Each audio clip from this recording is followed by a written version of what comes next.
Night and day, back again. Yes, we are back. Back in the world of The Walking Dead. Back here with Javi, and with Jesus. Yes. And with Jesus' horse. And here we are to make our final choice. Will Javi become Lord and Master of all Richmond, without asking any of the inhabitants of Richmond? Any other citizen of Richmond that if he's going to essentially take the throne for himself and have no one else have any say in the matter. Yeah. Well, I mean, to be fair, Jesus has a say in the matter. So if Jesus comes down and says to this city, "Hey, this man is now in charge," they're all going to be, "Oh, Jesus! Oh my goodness! This order has been ordained from on high. We must do it." So, I mean, he did literally come back and save everybody. So that's right. So I Jesus think he's is their within the right. If these people, if there's a Jehovah's Witness who knocks on one of the people from Richmond's door and says, "Hey, do you accept Jesus as your savior?" and somebody says no, they're a freaking idiot. Oh, because in this scenario, despite whatever they may or may not believe spiritually, Jesus is their savior. He's literally their savior. He's the only reason they're here to this day. So yeah, these people should be doing a lot of Sunday service, I think. Yeah, they may pray to a new deity named Kate alongside Jesus. I don't know, yeah. But they definitely have Jesus to thank. So anyway, we digress. Onward with our decision. Indeed. Okay. All right. So I guess the way we've played it, Javi would step up here if it was suddenly somehow his choice and only his choice. Then yeah, he would do it. Yeah, exactly. He's been fighting hard to save people's lives and do what's right. And if the town will have him, then sure, I guess. Why not step up and become the leader? I mean, he'll presumably be a better leader than Joan was. If Joan is still in the picture, we don't know yet, though. Well, it's one of those things where it's hard to say because Joan was ruthless, but it might have had the overall best result for the city, whereas some guy who's super peaceful and always trying to make everyone happy might not be the best for long-term survivability in Apocalypse Town. So Joan was a bitch in her methods. She was ruthless and she sucked, but maybe it would have been for the best for all of the people of Richmond, like she said. I don't know. It's a hard scenario. Yeah. But anyway, let's go ahead and volunteer to do the right thing with Javi here. Yeah, for sure. I agree. I guess we'll have to step up because that's just the man Javi is now. On the plus side, the music here is really good. Yeah, that is good. That's nice. And Jesus is very calming and relaxing in his facial expressions. He looks like a happy guy. He really is. He does look like that. He's like Warrior Bob Ross. All these happy little trees that he makes with Walker's blood. I'm just going to stab you with my happy little sword. Yeah. Oh, that wasn't a mistake. Happy little axe. You know what? I'm gonna step up. Lead this place in the right direction. Then as far as I'm concerned, Richmond's in much better hands than it was. Hey, Jesus? Hey, Gabe. Thanks for, not letting me get killed, and for coming back to help us. Yeah. Thanks for that, man. Pay it forward. Be vigilant. Trouble never stays too far away. We just go live with Jesus, honestly. It seems like he's got really pretty pat down. The kingdom is probably going to be safer than here. Yeah, honestly. In a realistic scenario, that would have been a better ending because these people would have kicked him right there alive. Right. Don't remind me. I'm not gonna say thank you for keeping me alive, but I'm gonna try and find something out there that might make me say thank you. Someday. So where's AJ? Tell me. Where? Yeah, dude. Yeah, really. Why hold this on? You know Clem won't rest until she finds AJ. I guess I should have said now's your chance. Where is he? Please, man. For her Either sake. way, he'll probably explain it. Yeah. He's at McCarroll Ranch. It's not too far from here. That's where we left him, at least. Thank you. Good luck out there, Doctor.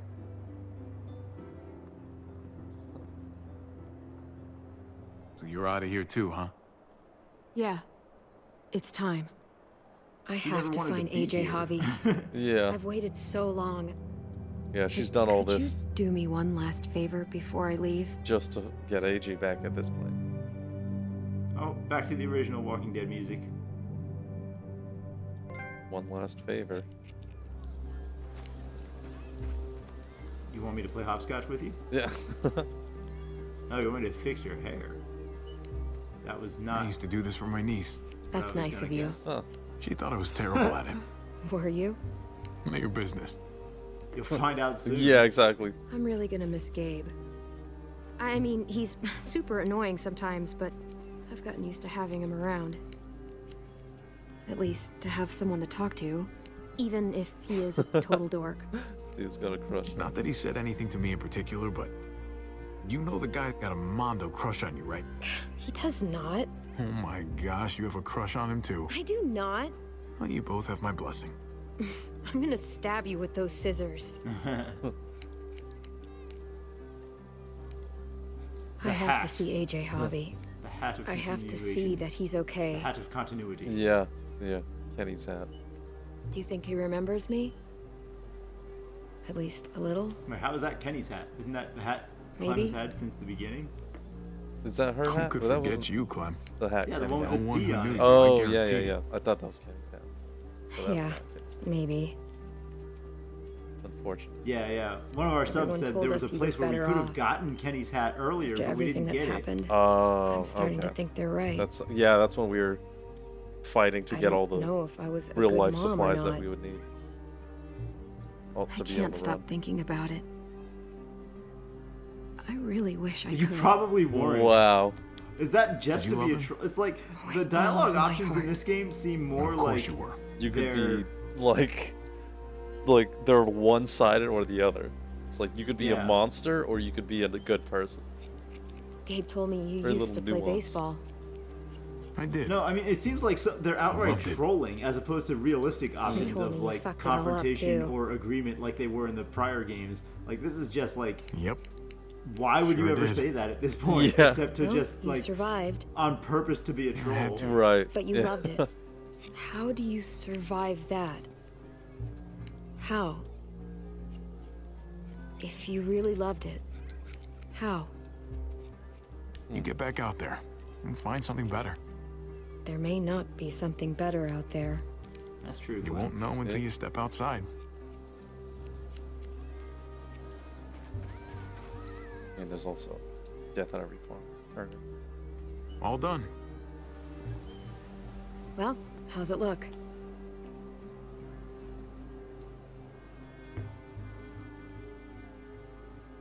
You know Didn't what? know you had that much hair in I'll front. grab your hat. That was mean. I remember this team. Your dad ever teach you about baseball? No, not really.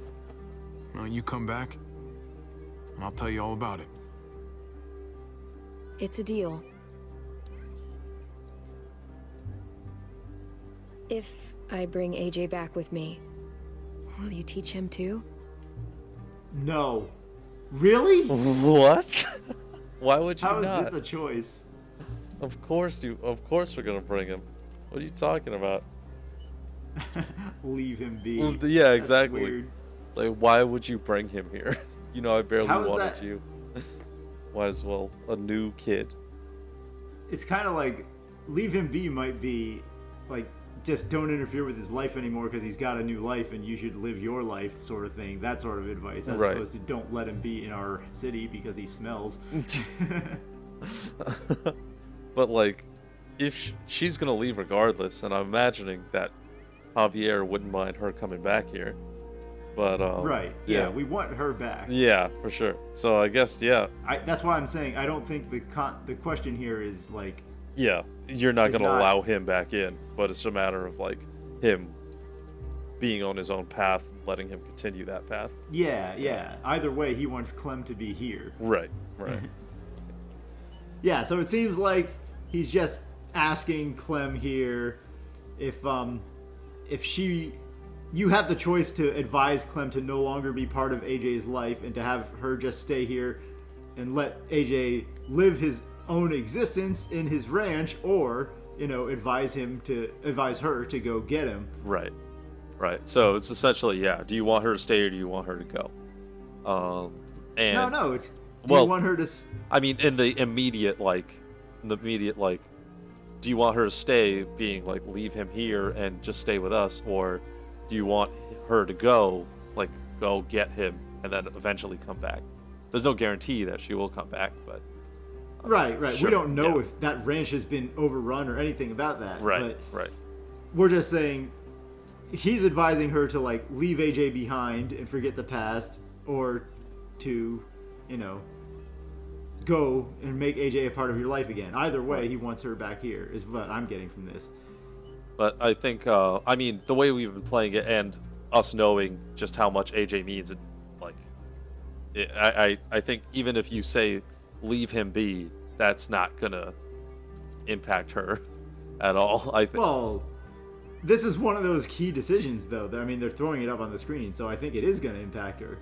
Where she just she gives up on AJ essentially if you say leave him be. Yeah, you wouldn't think that she would, but I mean, they're presenting it as a major Javi choice, Right? So you would hope that there would be some sort of actual response or difference in Clem's. But yeah, it would definitely be pretty unrealistic. Yeah. If she's just like, oh, you know what, you're right, F that kid. Yeah, exactly. The thing that I've been fighting my whole life since the rest of my group died, to protect and to and to love. Sure. Sort yeah. of. Yeah. I mean, she could have tracked him down between now and then, I think. It's like she's been hardcore about AJ, and she's always been about AJ, but I guess I don't know. Seems like there was more opportunity. I guess because she was convinced that he was dead.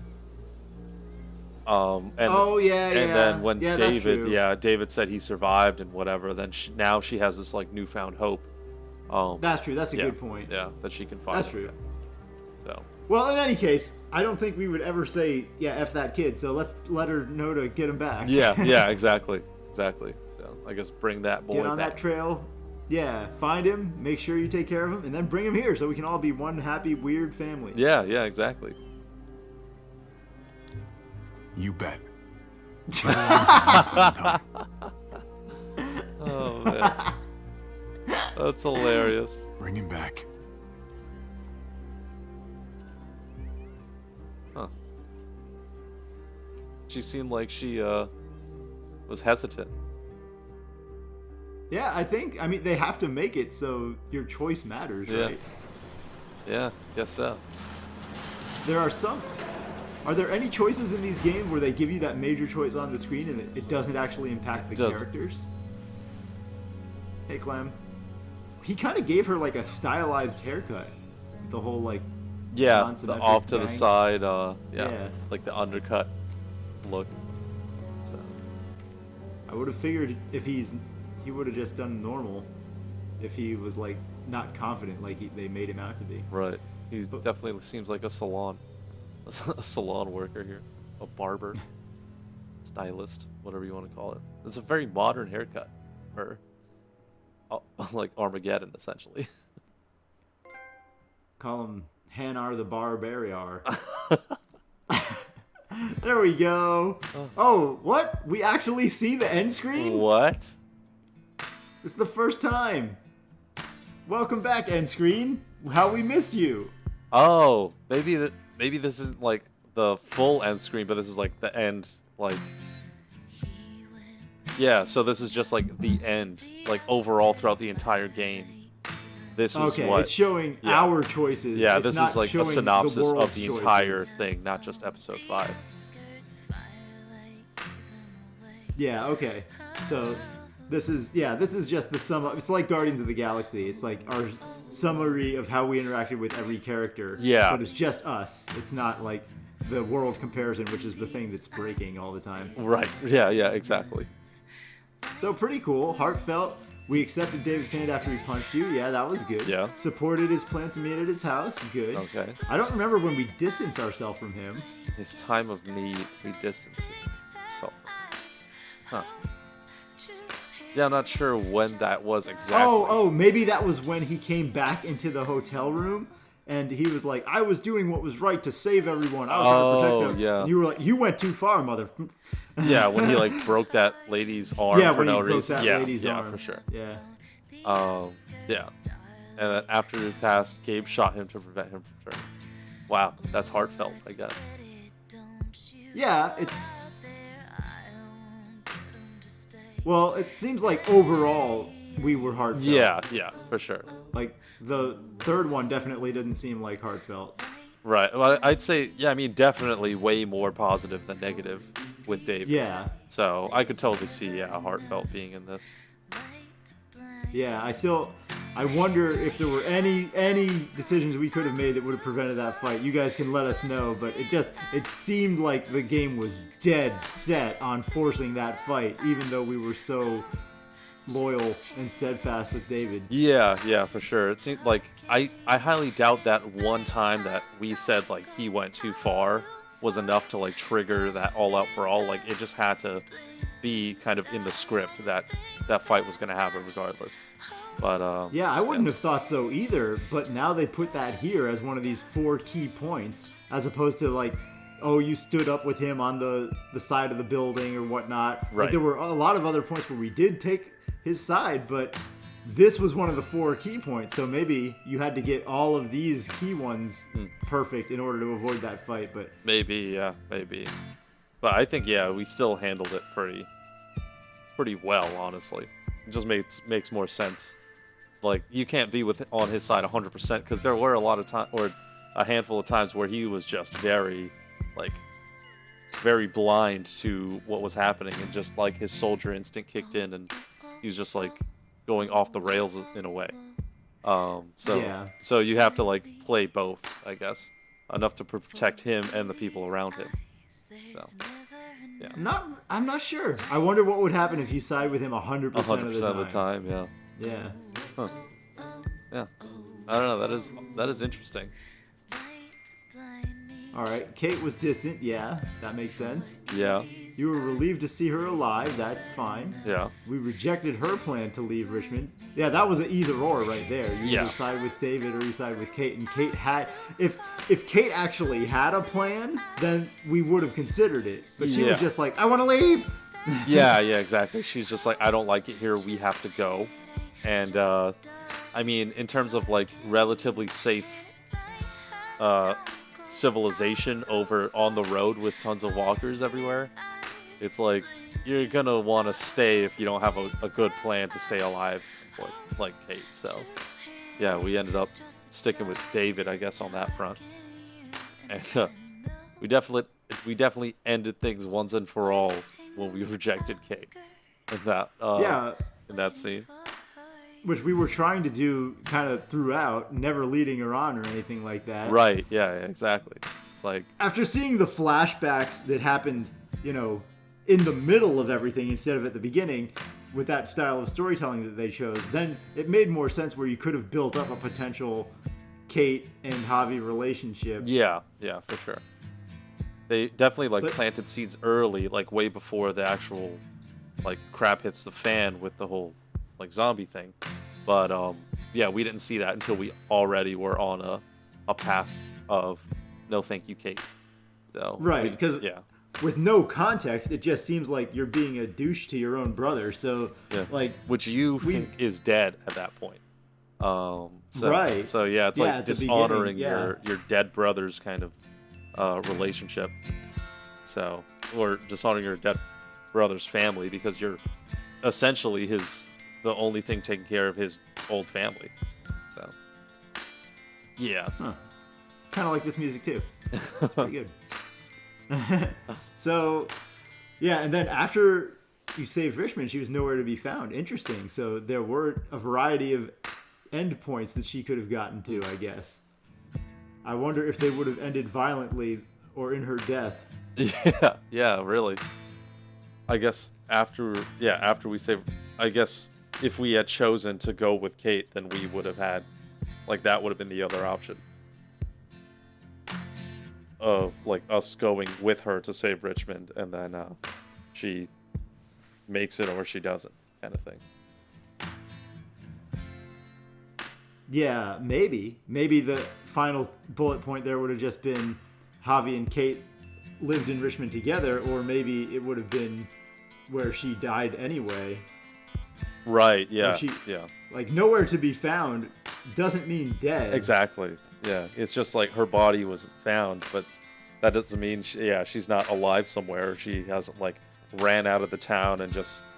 Maybe because we were so distant with her, she just didn't want to come back, because it's not like... Exactly. Yeah, it's not like she had a lot going for her with her relationship with Gabe.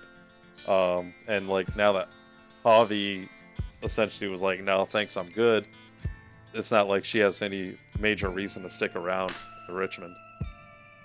Well, other than self-preservation and the yeah. fact that it's a fortified city in a world that's filled with deadly zombies. But yeah, other than that... Well, yeah, if she knows where to, where, what's it called, where Jesus' town is, maybe eventually her plan is just to go there or something like that. But, yeah, it seems like she's... I mean, also, she doesn't really have all that much survival.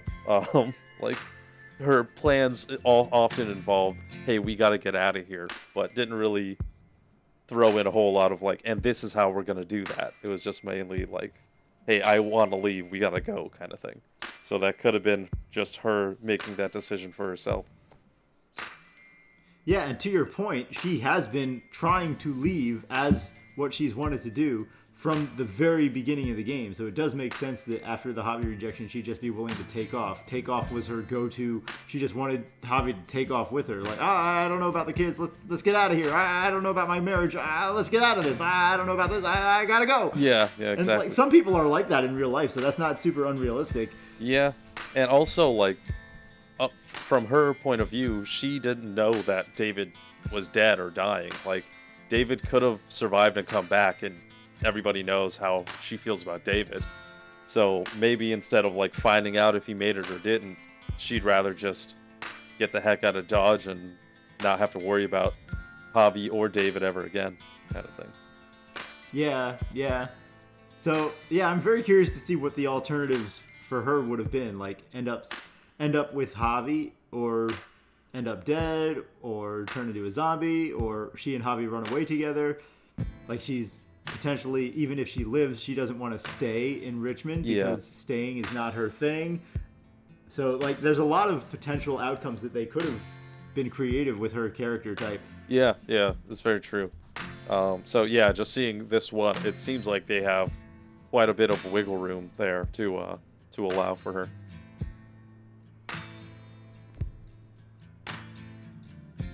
Considerate.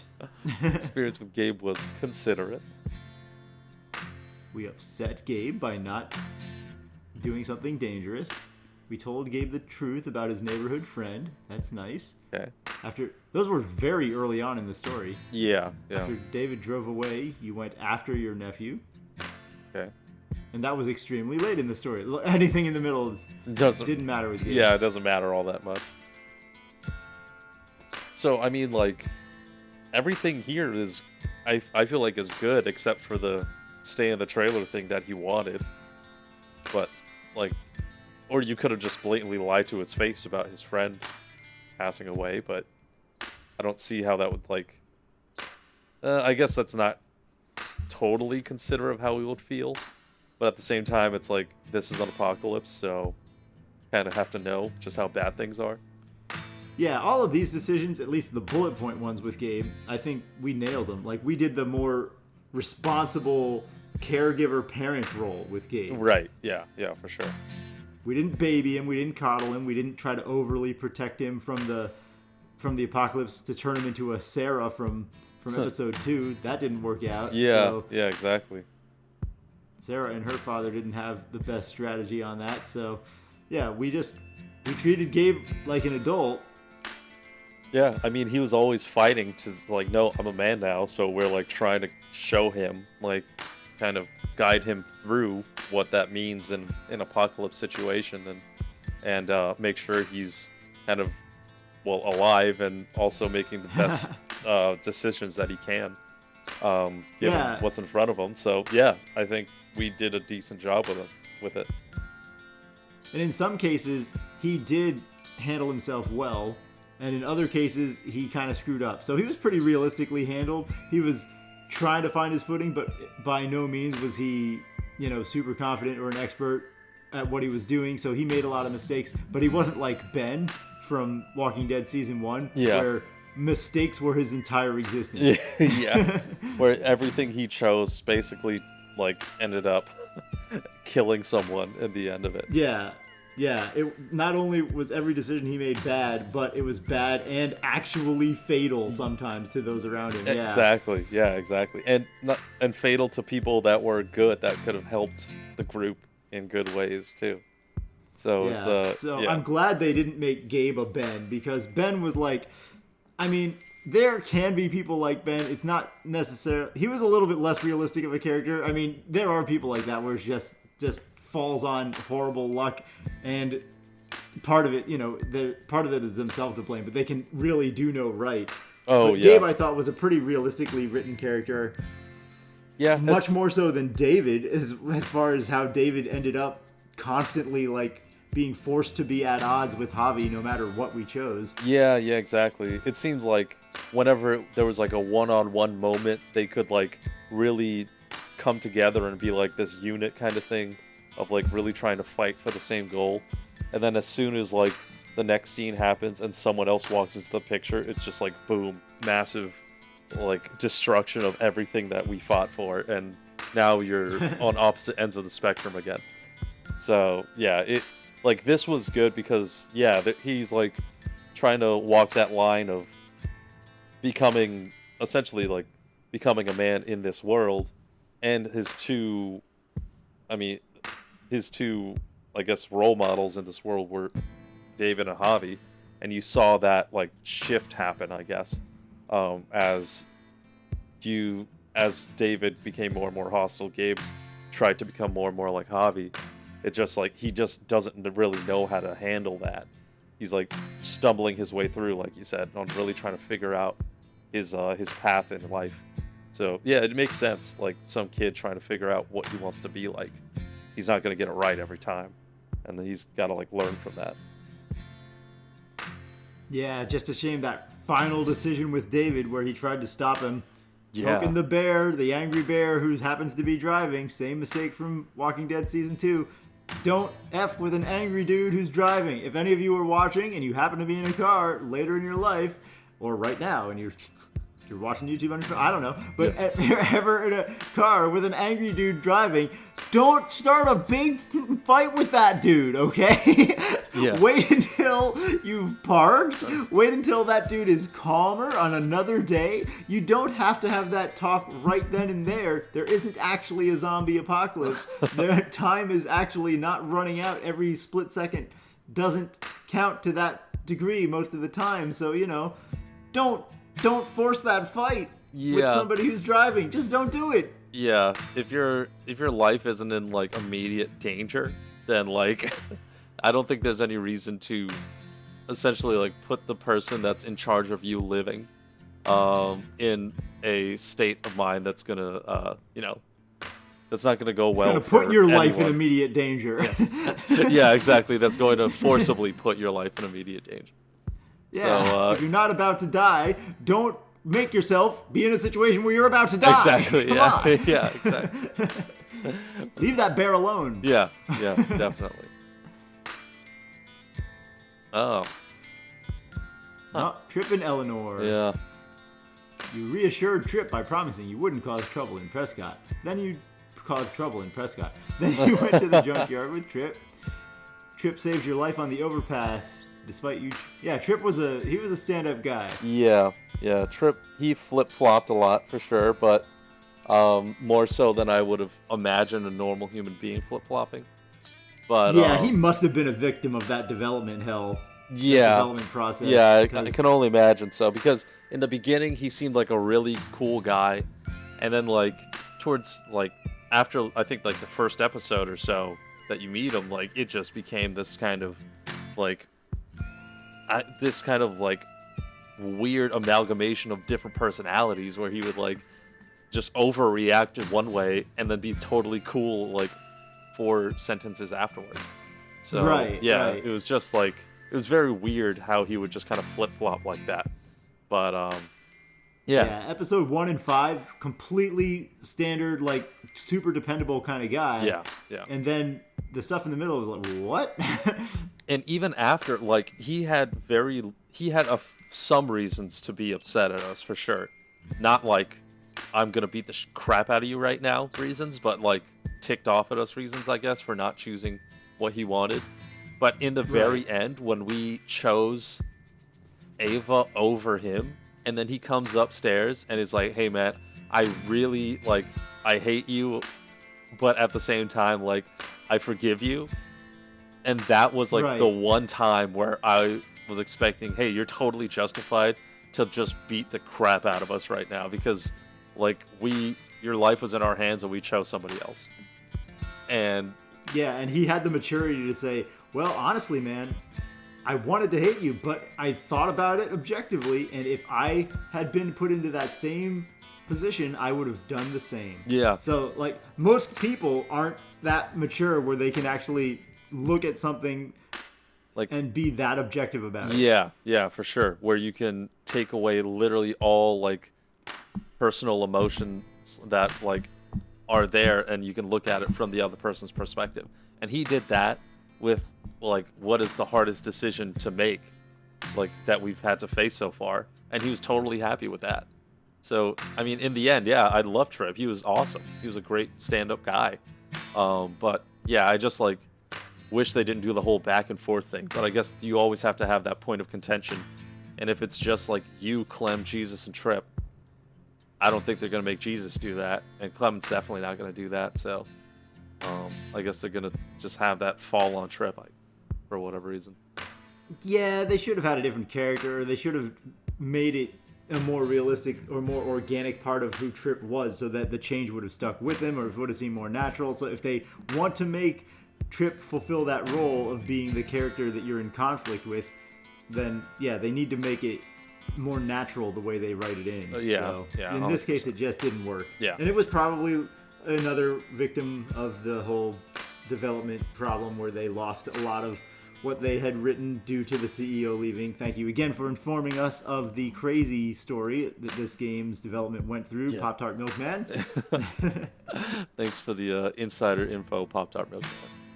But yeah, so Eleanor, yeah, she was unusual when we first met her, and she was all like, hey, let's go. And then after that, she disappeared for a long time. Yeah. Until she betrayed us. So we didn't have the best of relationships with Eleanor. Maybe there's a way to have a closer relationship with her that makes sense. Or maybe if you just trust her for no reason because you play Javi as like some sort of impetuous guy. Because, I mean, that was in his backstory. That he was just kind of like, you know, throw caution to the wind and go for it kind of. So that's not outside of realism to run Javi that way. So if those were the choices you made, maybe Eleanor comes out to have this like more in-depth, cool relationship with you. But we didn't see a lot of her, honestly. Yeah, for sure. She definitely. I wonder if this is like they're just showing you these two as like Eleanor could have died and Trip could have stayed alive.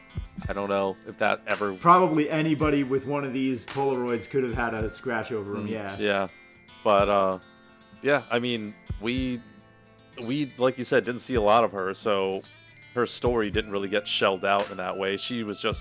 We just knew she was a doctor that wanted to help save people, and when she found Richmond, she was like she seems like she struck gold there because she's like, oh yeah, all these people can be saved, and the doctor that they have here is this kind of like strung out drug addict, so I can kind of do good work here.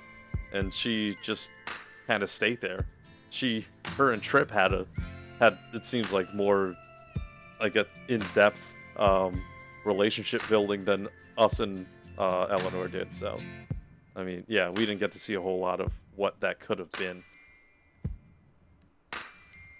Yeah, or I wonder if Javi would have flirted with Eleanor a lot more, because Eleanor seemed like she was into him at first. If that would have made a confrontational Trip like the standard permanent Trip, since he he liked Eleanor, but who knows? That's like the road not taken, I guess. Yeah, exactly. Yeah, it looks like anyone on a Polaroid could have a scratch. Yeah, Is wow. probably. Yeah. So, Ava and Lingard. So Clementine declined Ava's offer to meet with the New Frontier. And Ava helped you get into the armory. Because okay, so that's cool. I wonder how we would have dealt with the armory if we didn't end up taking David's side there. Maybe Gabe, because David did show Gabe around at the armory. So maybe. Yeah, maybe. Yeah, Gabe would have had to been the only other option for us to try and get back in there. And then I was going to say maybe that would have had a negative effect, but we already kind of got seen when we were there, so... yeah, that is true.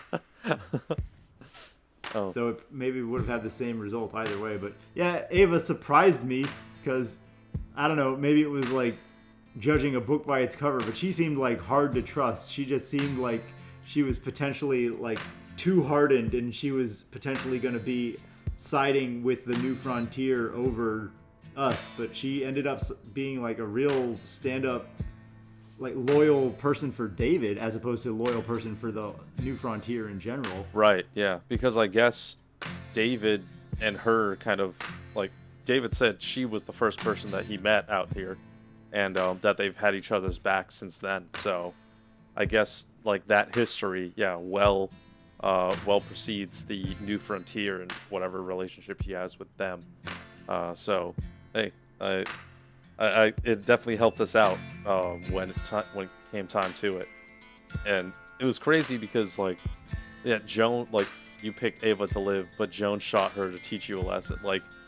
So Ava was a part of the New Frontier, and Joan shooting Ava in front of everybody, it's like that just shows everybody that New Frontier doesn't really mean all that much, because Ava has been there from the beginning. Everyone from the New Frontier sees her, and she has this choice of killing Trip, which is this stranger that essentially has caused so much strife in the town, but instead you just shoot one of your own just to teach Javi a lesson. That was a major move right there. Yeah, and that definitely got Clint thinking, okay, this is too far. Yeah, exactly. He's like, what the heck is going on now? But he didn't have a full time to complete that thought before David put a bullet in his face. Yeah, that the whole thing could have worked out more. It could have worked out better. But I mean, that's like a realistic decision on David's part right there. Yeah. Kind of makes sense. Since yeah, he wouldn't know that Clint could be trusted. Clint hadn't 100% disowned Joan yet at that point. They were kind of discussing it, and Clint could be one of the most, powerful or skilled people in the New Frontier. So if David thinks, okay, I take him out, and then I can pretty much handle everyone else and get to Joan that way. I mean, it's a tactical play, and something that somebody who was just about to be shot in the face because he was on an execution block, I could see somebody making that call. Yeah, especially when you're that deep into fight or flight, and now everyone in the New Frontier just seems like an enemy. I'm guessing he's just that once that trigger turns on, he's just on go all the time, and he's just gonna plow down anyone in his way. And it seems Clint was definitely one of those. All right, so Lingard. Yep. Clementine ignored his medical advice. I wonder if you don't ignore his medical advice, does AJ die immediately? Yeah, exactly. He just doesn't make it. That can't be the case. Then you don't see Lingard again until 8 billion years later. Yeah, but it's so unrealistic that you give him this giant, dose of medicine, and he just amazingly lives beyond everybody's expectations. Or you don't give him the medicine, and he amazingly lives beyond everybody's expectations. Then it's did Clem completely misdiagnose what was going on with AJ, or did Lingard misdiagnose it? So that particular medicine had... I mean, it's completely possible. Yeah. Doctors do that. Yeah. That medicine had zero interaction with his system whatsoever, and he's he survived whatever he was going through on his own, regardless. Exactly. Yeah, exactly. It's just you essentially just wasted the last of that medication. Like, when they said it was a waste, and now they're like, oh, maybe it wasn't a waste. It's like, no, it totally was a waste. You just misdiagnosed it anyway. Yeah. And then Lingard disappears until you find him strung out and wanting to die. Yeah. And then he said where AJ is located. I wonder if I guess... Huh. That makes me curious, if you did give him a lethal injection, like, what would he have done at the end? Huh. Maybe he would have survived that anyway? Or... Because you have to be able to learn where AJ was located. Oh, no. If you gave him the lethal injection, he said he would tell give you the location then. Yeah, for sure. So maybe that's it, and he only gets 2 bullet points because he really wasn't in the game a lot. Or maybe, yeah, instead of after the chaos, it would be just like after the lethal injection. Lingard told you where. Yeah. Yeah. That Yeah, makes good sense. point. Yeah. Not a lot going on with Lingard. All right, Conrad. So yeah, Pop-Tart Milkman had explained that in another comment that Conrad was told us that he was the first character who was like triple or quadruple determinate, I think is the phrase, where you can choose in the first part, oh, okay, you take his deal or you kill him, and then if he survives, then later on he can still be at another point where you can choose, like, make a decision where he can end up living or dying, and then after that there's still a third point where Oh, wow. you can make a decision, so he can survive like really far. I don't know if he can, according to this, maybe he can survive all the way through to the very end of the story, which would be kind of cool. But when when his first breakpoint was just so nuts that I think we still did the right thing. Yeah, exactly. Like, that makes no sense, honestly. Like, if he held up Clementine, I'd be like, okay, I guess I could kind of see where his mind's at, because she's the enemy in this scenario. But like, To him, yeah. But yeah, to him. But the idea that he would take your nephew, hold him hostage, and then like be surprised that you would shoot him because of that. Like, no, you're definitely gonna go down if you're willing to put innocent people at risk just to get what you want in this world. I don't know that that's gonna go very well. So Right. Yeah, it doesn't really make sense the way he went about doing that. Exactly. And, Pop-Tart Milkman told us in his comment that Conrad actually becomes much more reasonable later on, and he says, Right. basically, he even apologizes for what he did in the tunnel, and he becomes a pretty dependable guy. But Right. after that scene, no one in his right mind, like if somebody held a gun to your kid's head, you're not going to think at any point that guy's just going to be like, oh, yeah, he's going to be Captain Dependable. Oh, yeah, in the exactly. future. It's like, that guy right there, once we can I get want past- him on my team. Yeah, exactly. For the long game. He's like, But no way. Yeah. He's like, once you get past all of this, all this hostage taking and whatever, he's actually a pretty stand-up guy. Like, no thanks. I think I'd rather trust the people that aren't trying to kill my family. Even if he's not Right. actively trying, he's willing to put them in harm's way, which is obviously not in my best interest.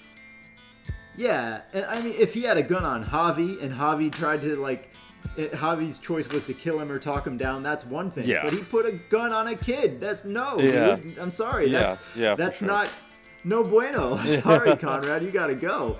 But I mean, if he snapped because he learned about the New Frontier and Clem being part of the New Frontier, and the New Frontier killed his wife, and he holds a gun to Clem, like you said, totally fine. But then picking an innocent person, and that innocent person being a kid, there's no way you're going to assume that guy is going to be safe and dependable in the future. Yeah, I agree wholeheartedly. I think he just So- went too hard in the beginning of his tree there for us to look the other way on that.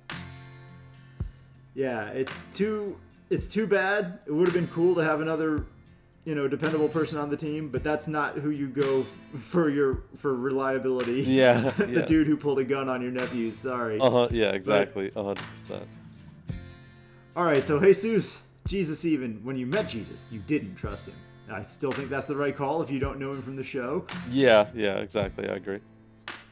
Promise to always do the right thing in helping Richmond survive.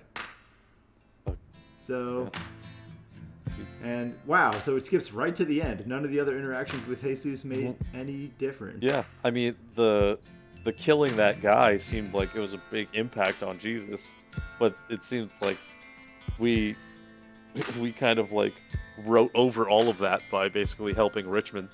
So, hey man, I guess Jesus does forgive in this sense. Yeah, or the developers really needed a fourth bullet point on all of these. Maybe, but I guess either way, yeah, Jesus.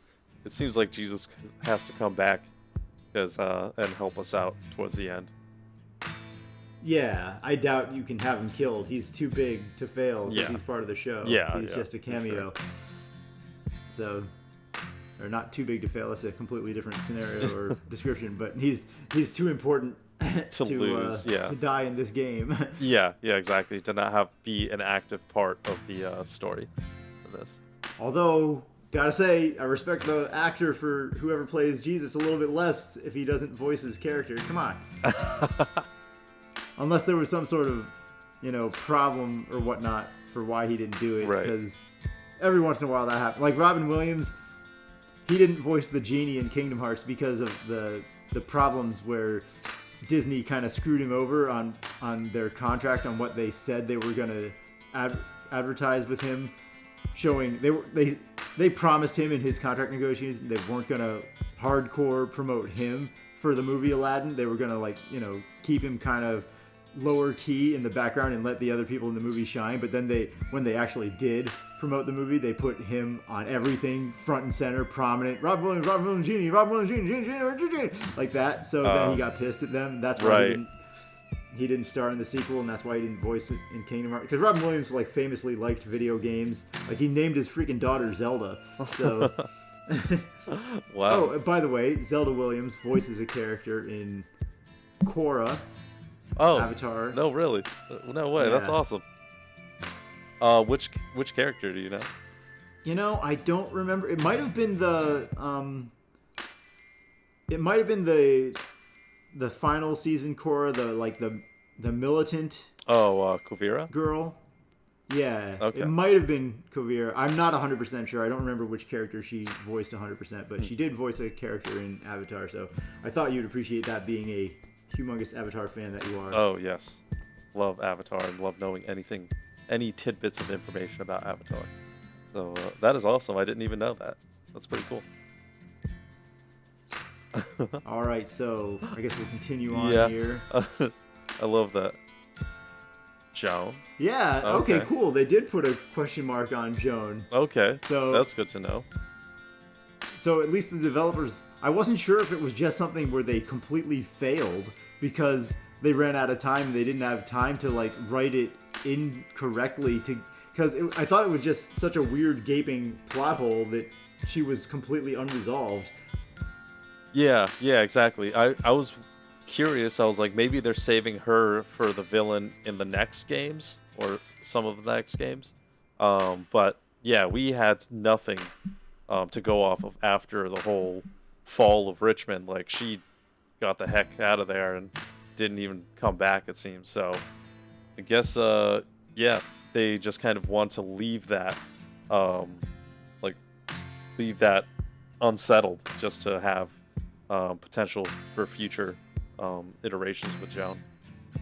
Or maybe her finale or her final outcome would have been determined by us having followed Kate back. And if we had followed Kate back, we would have had this ultimate final confrontation with Joan and Javi there, where he had to take her out or something like that. That is true, because we did have the option of killing Joan instead of taking Clint Steele. So it seems like there's a point in here where she could have been dead, or maybe there's multiple points in here where we could have killed her.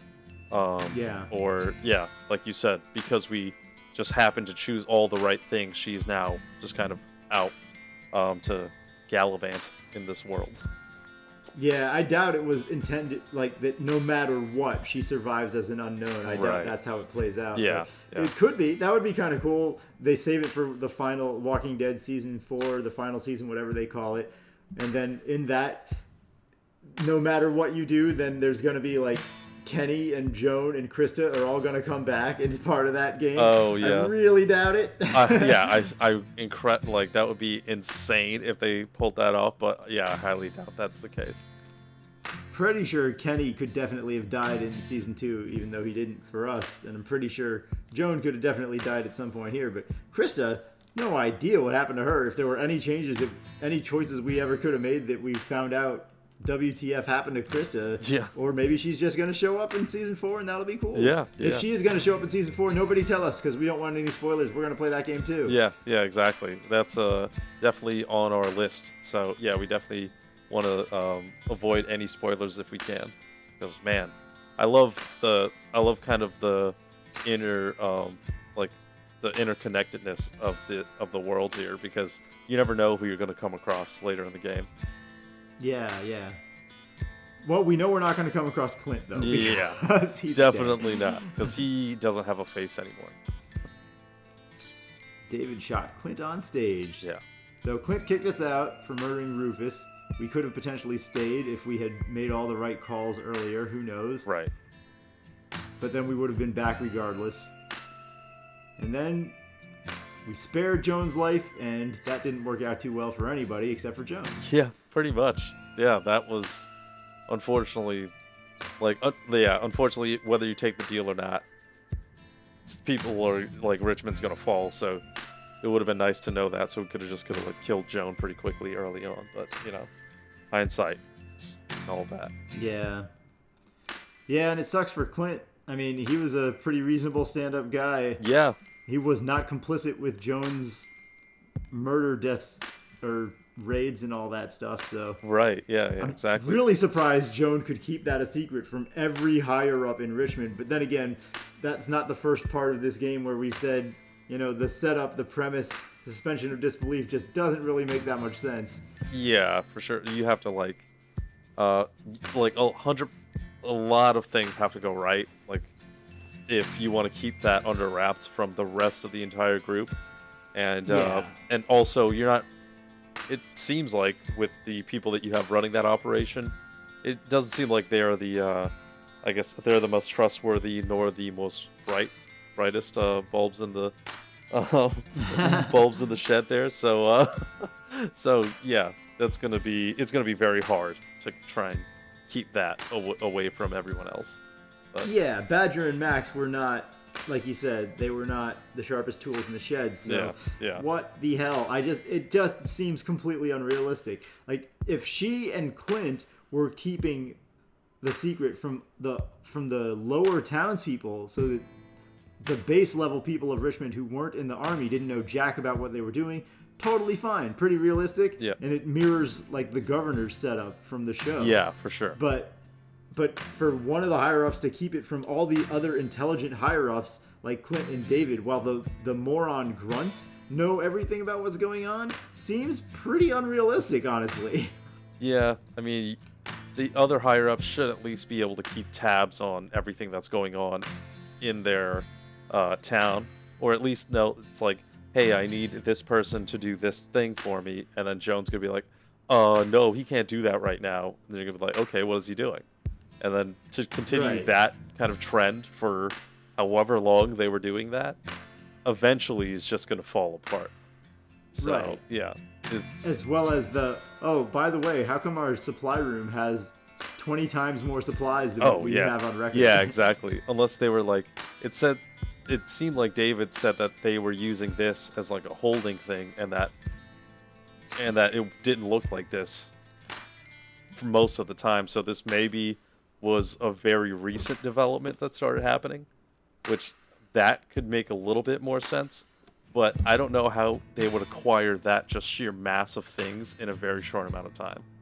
So yeah, it just seems like it'd have to be going on longer than maybe what David was actually familiar with, or maybe they just had multiple places where they were stashing stuff. Who knows? All right, so let's see who's next here. Nothing. We can't see the choices. That's it. Unless you can pull up the choices. I can indeed pull up the choices. All right, so let's see the choices. Yep. So first choices. First choice. Did you stand with David on the ledge? 93.1% of people stepped up to help David, and 6.9% of players didn't step up. So that's Wow. vast majority there. I mean, Yeah. I totally could see why, like why you would, because what's to lose, honestly, if you don't stand on the ledge. Maybe you're worried that he's gonna try and kill you or something like that, but I never really was that concerned about that, I guess. Until he came at us with a monkey wrench. Until, Yeah, so- much later. Yeah, normally it shouldn't be a big deal. Even the 6% that's doing that could be normalization, where people are trying everything out, Yeah, every choice out. Yeah, To exactly. see how it works. But yeah, in that case, it's like we didn't think that. We thought there was suddenly, once again, a breach between Javi and David, but not enough of one where David was going to kill us. So we didn't want to jump. We didn't want to stand up there on a ledge by ourselves, or like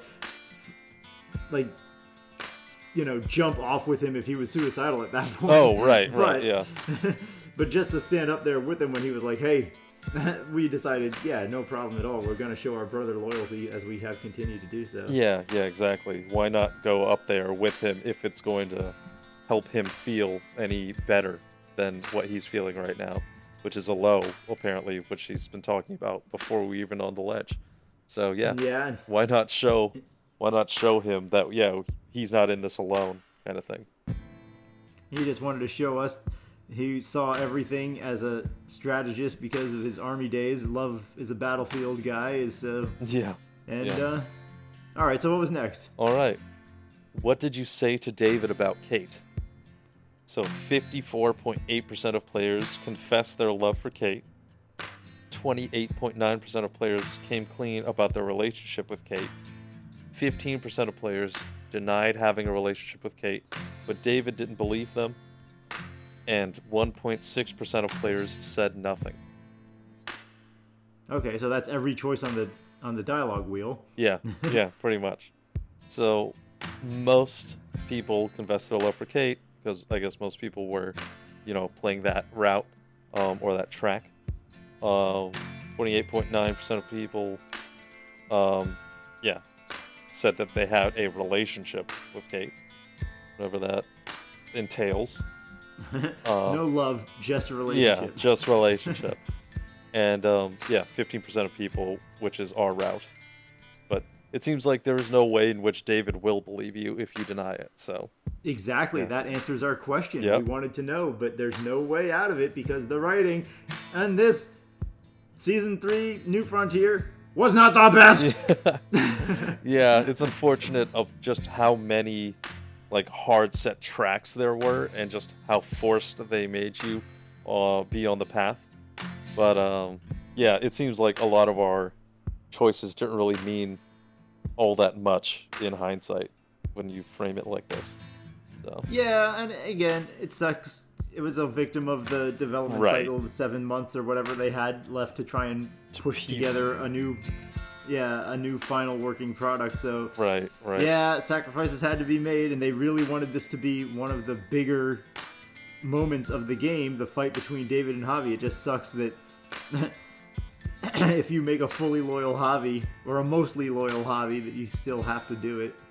Yeah, exactly. It's like no matter what you do, you're still gonna have to have that brawl with David. It seems like. So Yeah, and not just a brother brawl to where he's well, he still hits cares. you again, and then Yeah. he hits you again, and then it calms down immediately after, and you explain it and talk it out. Like the beginning is he's coming at you with a monkey wrench, and he's gonna bash your skull in. Yeah, exactly. He's trying to choke you out at the very end of it. He doesn't Yeah. care. So yeah, it seems like something in him kind of snapped at that point. It's like he doesn't care anymore if Javi's in agonizing pain or is choking to death. He wants it just over with. He's tired of it. Which is just sucks. Which leads us into the next one actually, of did you fight David back? Which is just further cementing the idea that you have to fight David. 61.6% of players showed their love for David even as he took his anger out on them. and 38.4% of players chose to fight back. That is kind of surprising to me, honestly. Like, Yeah, I think people are treating it more like a video game there. yeah, for sure, I agree. Where if you know that it's a video game and that you're playing the main character and that you're not going to die in that scene, then you have a lot more flexibility to not fight him. Yeah, but exactly. When he grabs the wrench and it's actually like, oh, okay, if you were in that scenario in real life, you would most likely be fighting to stop that person. Yeah, exactly. You're not like, if it's punches from your brother or whatever, then hey, go for it. Oh, there's an end scene. Oh, nice.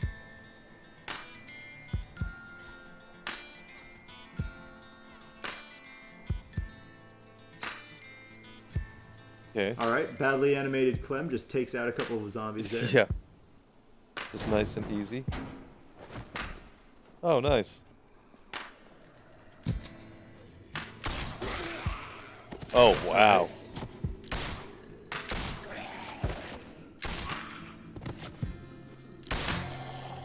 Clem, expert marksman. Not too hard to believe, given she learned when she was 9 or whatnot. Yeah, really. She definitely, That was a waste of bullets, though, Clem. There we go. Clementine's story will continue. Beautiful. And we know that it does because the final season of Walking Dead stars Clem. Yeah, perfect. Man. At least I'm pretty sure it stars Clem. Like, I saw her on artwork, so if Javi's back into it, maybe he's a guest star, but I think you probably play Clem the whole time. That's awesome. Maybe you yeah. switch back and forth between multiple characters, but I don't know. Yeah. I think it's a Clemmy game. Seems like it's going to be kind of Clem's adventures to get AJ back. Or at least that's what it frames it, because I can't imagine she's just going to walk into the barn and things are going to be hunky-dory. But, yeah, I guess you never know. That's going to be fun, though. Looking forward to playing that one. Yeah, we will definitely play that one, guys. So we may, like before, jump to a game or two in between, but we will play the final Walking Dead season.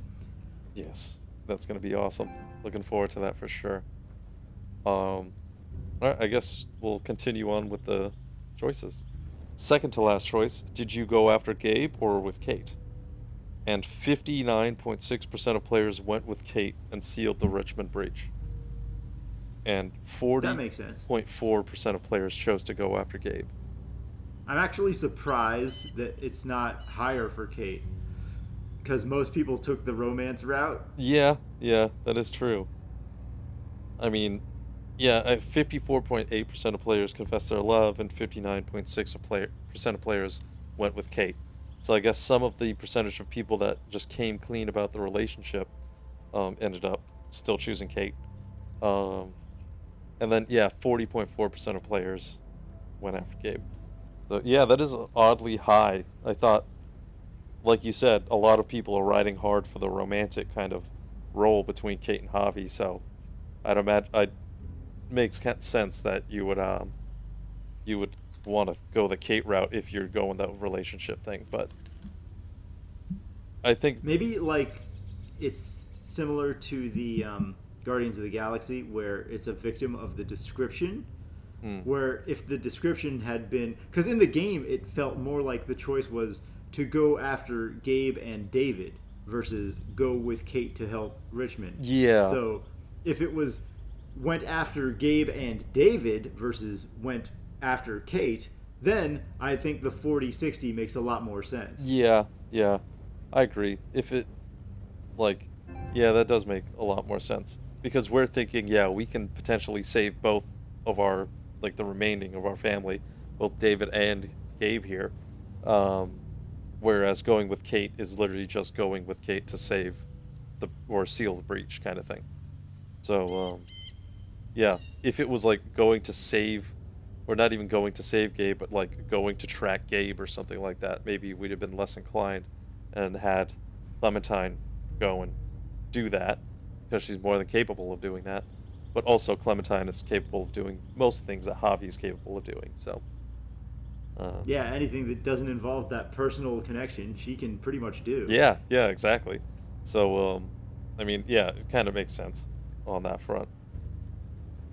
Huh. And the final choice was, did Clementine come along with you? And after the fight with David, Clementine followed her plan, splitting up with 52.1% of players. And 47.9% of players had Clementine follow them. So, yeah, this is like immediately after the fight. Did Clementine do the opposite of what you were going to do, or did Clementine come with you to do what you were going to do?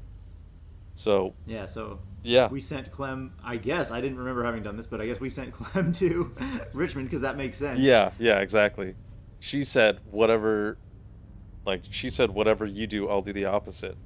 And I guess, yeah, we had the option of changing that in her mind and saying, no, you can come with me, XYZ reasoning. But yeah, we decided to have her do her own, or split up and do her plan, which is 52.1% of people shared with us in that mindset. So we're in the slight majority there. But yeah, 47.9% of players had Clementine follow them. I'm kind of surprised that that's that high, because you would think that, I mean, you would think you'd want to do some divide and conquer here. Like, Javi shouldn't need the backup, and the other person, wherever Javi didn't go, would need the backup. Yeah, I would think so as well.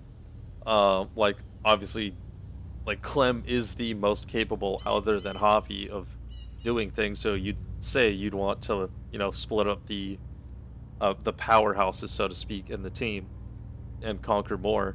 But I guess a lot of people really wanted to have Clem around and just kind of continue that Clem-Javi kind of relationship thing.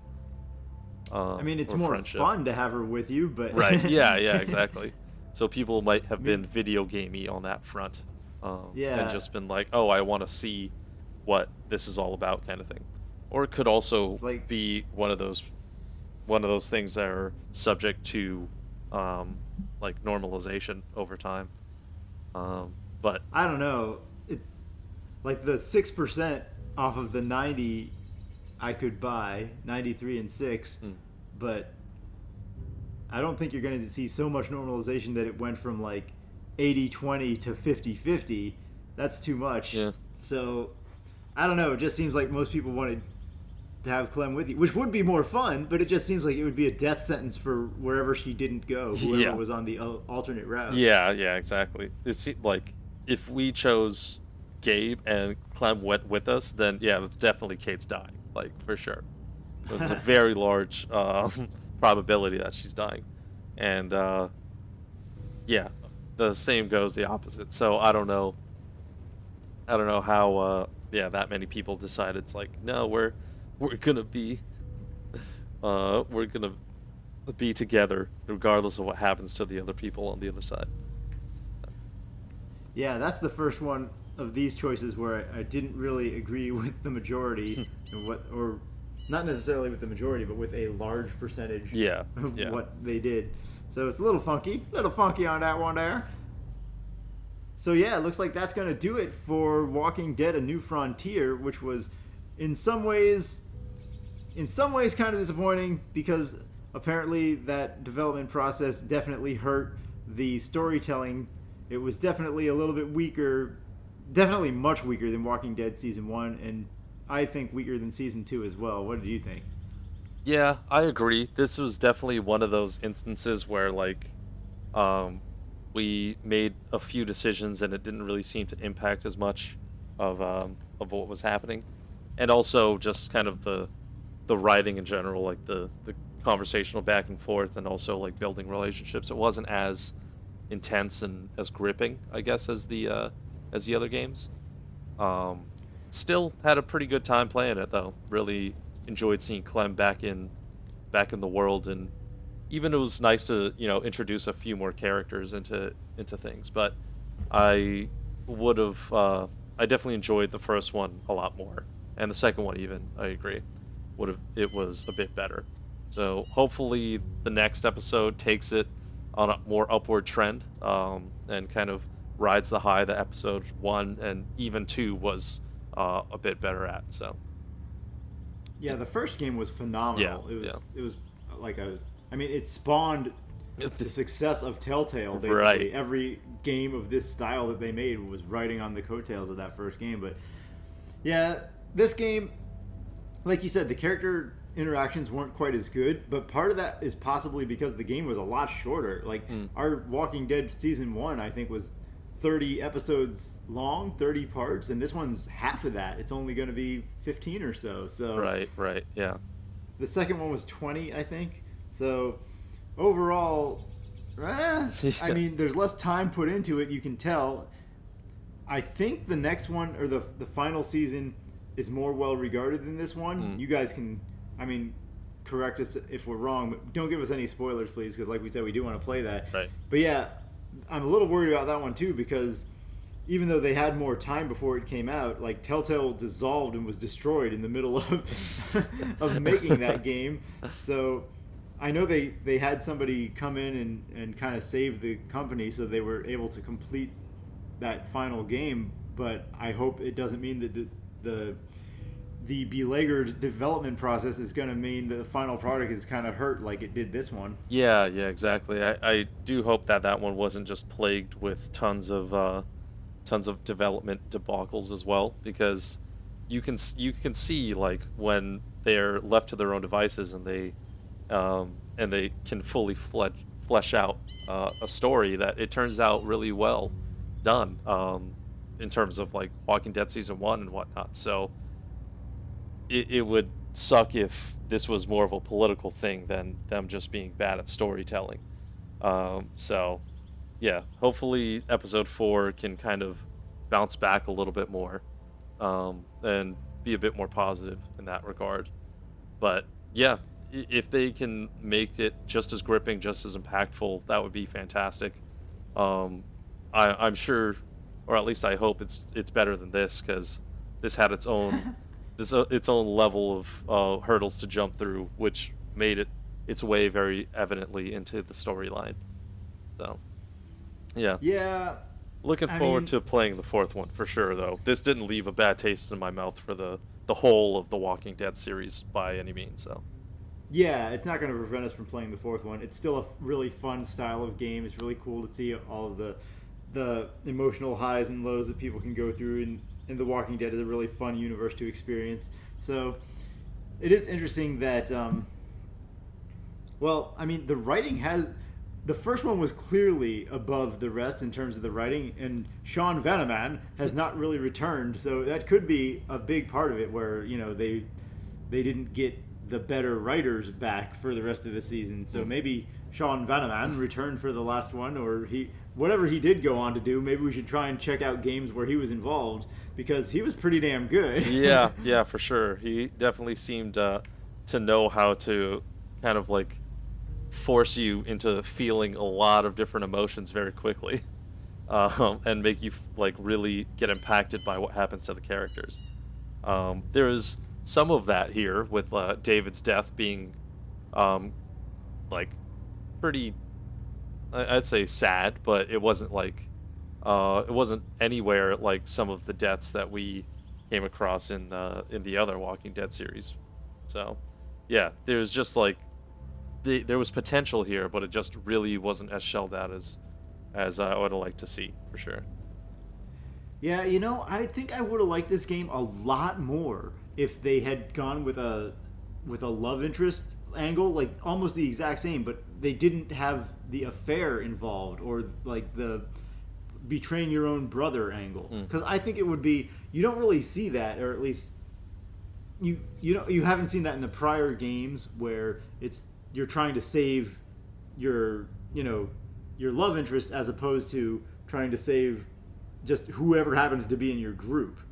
Yeah. So yeah. I think that could have been really impactful, and it could have made the decisions so tough. Like, if we're going back and forth, imagine if Gabe was still his nephew and he still had that connection, but then if Kate was not, if there was no conflict with Kate, and it was just like she was the love of Javi's life, then that's a really tough call. Yeah, for sure, 100%. And like and if you still chose Gabe and you coming back and finding out she's not around anymore, like just how impactful that would be, as opposed to like, I mean, it's Kate, but at the same time, like we weren't really driving that relationship, so it still sucks that she's not around, but it's not like this you're gonna have a mental breakdown, can't move on kind of thing because of it. So yeah, it just wasn't as impactful as it could have been, 100%. Yeah, and with that one change, I think, at least for me, it would have been a lot more impactful. Like, all the decisions would have been, like, that much more difficult to make. So, you know, I think the game had a lot more potential than it panned out having, at least the way that, from my perception of playing it. Yeah, I agree. I mean, I definitely could have seen a couple areas where it would have been nicer if they changed it up even just a little bit, made the story a bit more gripping in that regard. But yeah, the way it kind of played out, it wasn't as impactful as the rest of the Walking Dead series was. Like, there wasn't a part where I was just like, oh man, I can't like there's a lot of parts in the other Walking Dead series where I am speechless, and it definitely didn't really hit me the same way in this one. So I'm really hoping that they get back to that in the fourth season, I should say, of the Walking Dead. I definitely agree with that. The first game had those emotional highs. The impact was that great, and you could really feel it. And then, the second game had its moments, and we also played The Last of Us, and that one had those really heavy-hitting emotional moments. Yeah. And then this one just didn't have that same impact. Yeah, so exactly. Hopefully, number 4 will bring it back. 'Cause this one, it's like I said before, the suspension of disbelief was too demanding. Like, if you stand by your brother through thick and thin, even if you have some minor arguments, he's not gonna freaking try and kill you. It's like, we're not gonna get to that point. It's not gonna turn out that way. Yeah, And exactly. Like, there were just a few scenarios where, like you said, our decisions didn't end up having anything, like, they didn't end up having any payoff, or they didn't end up having the cause and effect relationship that you would think they would have. So too many instances like that, trip flipping and flopping back and forth, being everybody's best, most reliable friend, and then like wanting to hate you forever, and David doing the same. Yeah. Just didn't really make too much sense. Yeah. And like, even the end, like with Richmond, the whole town is like, all right, you're the boss. Like, who would do that? Like, this group, even before that, right? Where we're going, I never understood the plan in Richmond. It just didn't make sense. After we learned that they were evil, or at least the higher-ups in Richmond were evil, we had no proof that we had no idea, like, the extent of that conspiracy. We had no proof that it didn't permeate throughout the entire culture. Like, the plan wasn't, let's go there. The initial plan was, okay, maybe we'll go there and check it out and see if it's safe to stay. And then Clem was like, no, New Frontier, they're evil, evil, evil. So that even then we weren't necessarily thinking we would stay there forever. It's more like, get David, get the kids, and get Kate healed and get out. Right. And then after we find out that they're worse and like they try to kill us and we find they're doing these raids and all this stuff, I don't understand why the plan at any point was like, let's go back there and make it good and live there some more. Like that, why were the people riding that train so hard? And then after they come back and then there's an execution planned and they capture your people, still the people are like, oh, you know what we got to do, right? We've got to go back in Richmond and fix it and try to live there forever. Even when zombies were rampaging through the street of Richmond, some people in the team just had this idea set in their head. You know what we should do? We should go back to Richmond and fix it now that it's on fire. Yeah, exactly. And I mean, and find a way to live there forever. I don't understand why that was ever part of the plan as soon as you learned that Richmond was evil, especially not when you decided to break in, get guns, and get the hell out of Dodge. Why was that ever part of the plan? It just never made sense.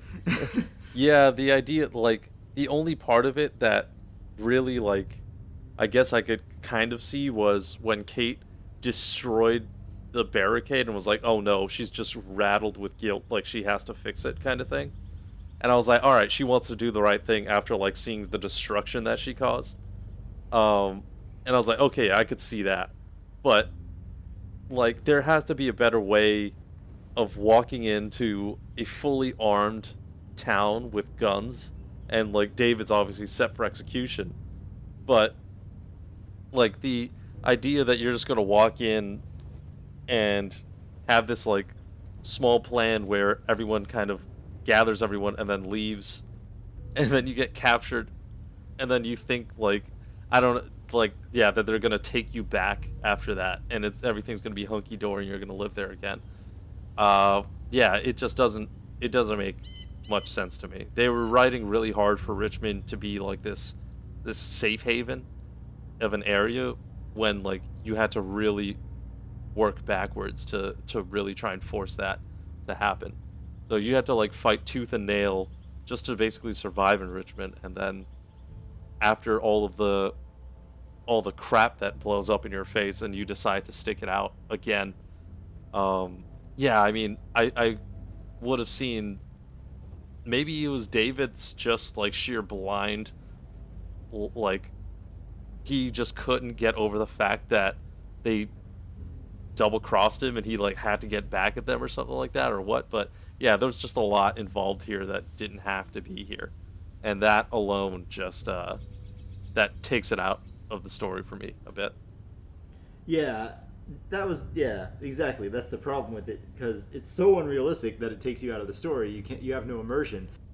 Like there were so many people left in Richmond, like in the very end. You see them all running around, everyone's happy, hunky dory, but like no one was able to help in that scenario. Like, right, we just saw tons of people dying, and then it was literally just us, like clearing out. It was us and Jesus and his compadres, apparently, that were the only people that were able to help clear out or accomplish anything in Richmond. But like they're just like all helpless until we had to come save the day for them. So I guess that would explain, if they were helpless to that degree, if that was even humanly possible, right, then that would explain why they would let you stay there, because maybe they can't function because on their own. Literally, yeah, the idea that they have to live without like someone that can like kill any zombies is just like they would be gladly let you be their king. Yeah, we missed this part of the story, but Richmond was populated entirely by Tibetan monks who have all taken a vow of peace and to not harm another living or undead being. So they need us. Yeah, exactly. Even though they were like able to do all of these raids on well-fortified towns. Yeah, those raids were completely only done by Badger and Max and Lonnie, the three guys who were taken out. Exactly. That was the entire raiding party. They took out entire other communities, just the three of them. They were, yeah, exactly. Okay. Just the ability to ravage any town that they came across. But we took them out fairly simply, and yeah, now it's all defenseless and everything's for naught in Richmond. So, yeah, I don't know. It just seemed a bit like Richmond either wasn't going to survive very long, or is just going to be like taken over by the first group that came across them. Yeah. Yeah. So not the game definitely had some weak points in the writing. It had some strong points too. I did like the way Gabe was written. I liked Mariana a lot. Mm-hmm. I mean, you're kind of intended to like her because she's the wonderful, friendly, sacrificial lamb. Yeah, yeah, exactly. She really like ties the emotions of like keeping the family together and stuff like that, and then having that like the most innocent one taken away so abruptly is rough for sure. That was probably the one time where I was just like, holy crap, they really did that. But unfortunately, that was very early on, and we don't get that ever again. But yeah, like you said, I do like Mariana. I do like how they made Gabe be this kind of figure it out kind of person. Like he's trying to figure out what kind of man he wants to be and how that's supposed to happen, all that kind of stuff. And I mean, I also liked kind of Javi as protagonist, because he seemed like there's a lot to him. Like there's that growth element. Like he's stepping up and being kind of like the man that he was supposed to be when he was messing up when things were good in life, all things considered. So there's that kind of extra element there where he's trying to step up and be a better person. And you see him taking on that role. It's just like the world in which they put him in really didn't let him shine, I think, as much as he could have. I liked Javi the way we played him, and it gave him that full circle like you're talking about, where he was not reliable and that he became like so reliable and so dependable he became a leader material. But we could have played Javi as a total dick, where he was just a selfish loser the entire time, only cared about himself, didn't care about how the repercussions of his actions would hurt other people, didn't care, he would like sleep with his brother's wife without a second thought. He could, at the end we still could have chosen the options of like, oh, we're not going to do the right thing when it comes to Richmond, and we're not going to stay in Richmond, we're not going to lead Richmond, F this place, F you, bye Jesus, I got things to do. Yeah. I guess so, yeah. Javi had potential. I like the way we played him. A lot of characters had potential. Tripp had potential, didn't pan out, but some of them were, I mean, even David, I thought he had potential to be pretty well handled, but nah, some of them just fell through in the end. Oh yeah, and Clem returning in this game was one of the highlights. Like her character was really well handled. And it was really cool to see her like have matured into this like fully functional badass. Yeah, exactly. Where she's like, and especially seeing just the difference between Gabe and her, them being so close in age, but seeing what living in this world will do to you. Like even at that age, you've become so hardened and such a badass, or you're like a little bit more sheltered and you don't know how to operate in this world, and then you come out like Gabe, where he's like really slowly trying to figure it out, and like he thinks he can handle it, but he really cannot. Whereas Clementine's like, no, give me the opportunity. I'm good. Like I can make things happen. So right. Yeah. Although Gabe was still worlds better than Sarah. Oh God, yeah, for sure. Sarah was just had no idea of what, like, of how to even like walk out into this world. So yeah. If the game was literally twice as long and we had like a 30-episode series instead of a 15-episode series, then there would have been a lot more time to build those developments and make some of those moments more heavy-hitting. But yeah, just it did feel rushed, and unfortunately the development process did come through and taint the final product in this case. Yeah, for sure. But it's not going to stop us from playing the next one. Definitely. And it won't stop us from playing other games. So if there are other games that you would like to see us play, then by all means, let us know. Night and day, we take requests. Yes. Yeah, if there's a game you would like to see us play, or if there's a game that you think we would enjoy, or think we would just have fun with, just let us know in the comments, and we'll be happy to play those. And like Rob said, we will be moving forward with episode or season 4 of The Walking Dead at some point in the near future, so you can keep an eye out for that too. Yeah, and as Travis said, as much as we did pan this game, we did still enjoy it. It didn't sour our taste for the entire Walking Dead series. It was still fun to play. It was just one of those cases where it was a shame because there was so much potential there, right? And just a few major decisions were mishandled on this one, so that the story fell really flat in a bunch of different areas. So had a lot of fun with it. It wasn't all bad. We are ragging on it though because we always give honest opinions at the end of these games. So this one definitely had some major pitfalls, unfortunately.